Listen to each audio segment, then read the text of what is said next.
Hyde-Smith. Thank you, Madam Chairman, and thank you for being here and your willingness to participate in this hearing. Mr. Secretary, as you are well aware of, in combination with good policy, funding is a critical pillar in providing agents at the southern border with the tools that they need to do their job. And I, too, have been there and talked to many of the Border Patrol agents.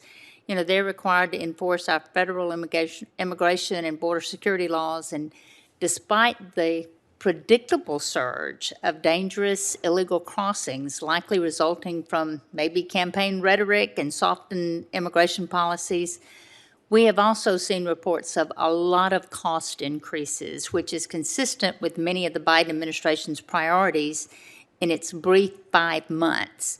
Mr. Secretary, what commitments will you give us that any funding allocated to your department for border security and immigration enforcement will be used on proven and logical solutions to resecure our borders and discourage this dangerous influx of migrants?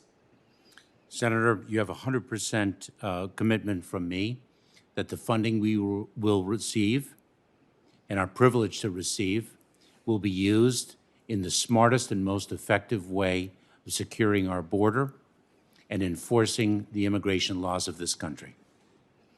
And a follow-up to that is with agencies under your purview stretched thin while combating the border security crisis, I am concerned the other areas of focus may not receive the attention or resources necessary to safely complete missions and day-to-day operations.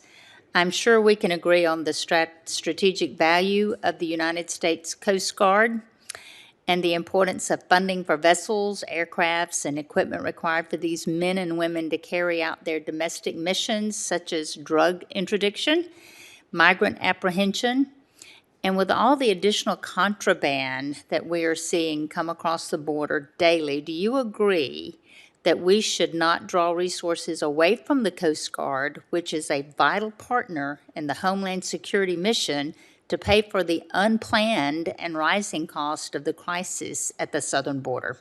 Senator, I respectfully disagree with the framing of the question, if I may.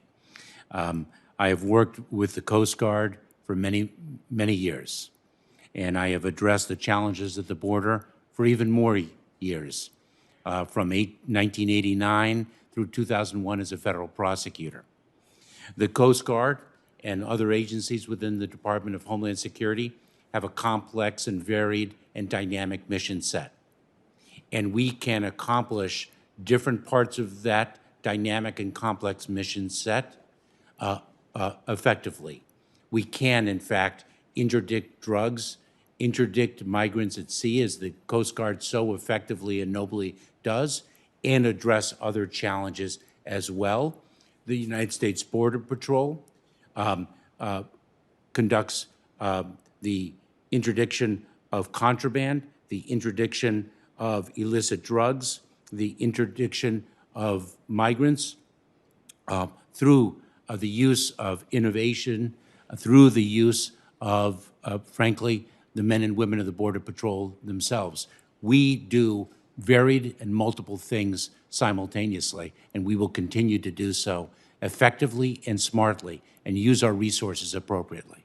Because I'm just very concerned with the Coast Guard and there being funds drawn away from that. And it's very concerning to me because they do play such a vital role. So you can't commit to me that you would not pull away funding from the Coast Guard to accomplish this and to address the rising cost. I commit to you that the funding that the Coast Guard receives will be used by the United States Coast Guard to most effectively conduct and accomplish its varied missions. That's it. I'm just concerned that that's going to be drawn upon, and it's too important to be taking that away. I just, if I may, I don't agree with the premise that we take resources from one mission set and deprive that mission set of its attention to address another mission set. What we have is a very dynamic and evolving landscape. and we address the urgencies that we confront as our mission dictates. And I will not deprive the Coast Guard of addressing the greatest urgency and the greatest priority as the mission requires. And that commitment I do make to you. Okay, I'm out of time. I had one more question, but I'll just submit it. Thank you.